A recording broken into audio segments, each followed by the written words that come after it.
Hi, welcome back to Burning River Bushcraft. We're going to be doing a continuation on our basic shelter series with the knots required, and today is going to be the Lark's Head. So the Lark's Head is going to be used with the double fisherman's bend. Now I showed this in another video. I've got my ridge line right below me here. I've got the Avink hitch was the first one we covered, which is the fixed end of our loop. I've got the trucker's hitch, which is the tensioning end of our ridge line. With the double fisherman's bend, we tied a pressic loop which slides up and down the ridge line to tension the tarp. And what we're going to use the Lark's Head for is to anchor the tarp into the ground.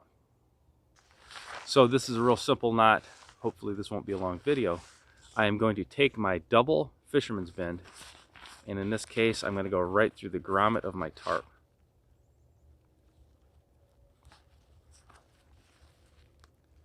All right, so I'm through both ends. I'm going to go through one end of the loop. I'm going to pull it tight. That's the Lark's Head. Now this has a ton of different uses. A lot of times when I throw up something, I just use a Lark's Head. I attach things to my backpacks. Anytime I'm doing a real quick loop, a Lark's Head usually is it. Again, I'm going to go through the tarp, right through the grommet. So I've got a loop coming out both ends. I'm going to go take one loop, go inside the other loop, and tighten. So here's my pressic loop that I did in the last video. I can, and did in the last video, just go right through the grommet. Take a stick, go through the loop, and tension it down that way. Another option for me is I can throw a Lark's Head in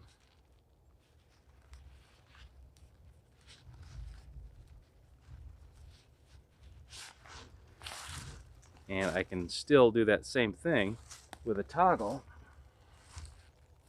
If I get a good toggle, here we go.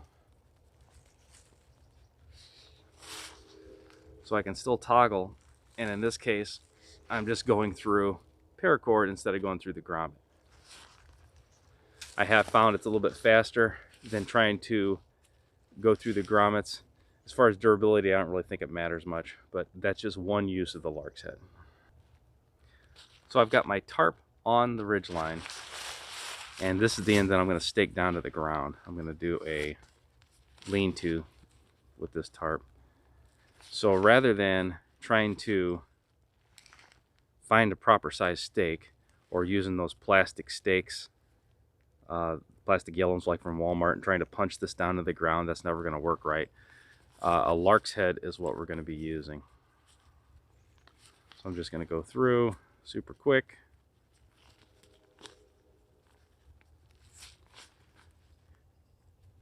Now I've got this to put tension on. So I talked before about how easy these grommets are damaged. They'll rip right out of this nylon. These are pretty durable tarps, but the grommets are the weak spot. That's why I went with shock cord for my pressic loops. So if this was damaged, say I damaged it in a field, I can make a quick repair. I've got a hickory nut here. So you just get a round stone, a nut, some duff off the wood floor, off the woodland floor, and just basically capture it in the tarp. Now I'm going to do that same Lark's Head.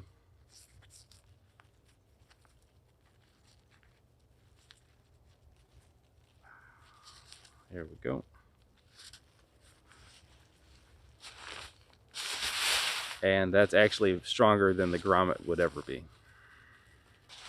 So the Lark's Head is a very useful knot. You've probably been using it for years and just didn't know the name of it. Like the double fisherman's bend and my pressic loop, once I tie a double fisherman's bend in my line and I have that loop, I usually don't take it out. Same with my ridge line, my pressic loops, I usually leave them on the ridge line itself. I can adjust them wherever I need them, depending on the tree configuration and what kind of tarp I'm setting up. My Lark's Head generally just stays right in the tarp. It's real handy for me. Another thing you can do with this, especially if you use a 5x7 or a rectangle tarp, you can use either paracord on one length and bank line on the other. That way when you grab two corners, you know that you're setting up 7 feet, not 5 feet. Till next time, this has been Jamie Boggs with Burning River Bushcraft. See you soon.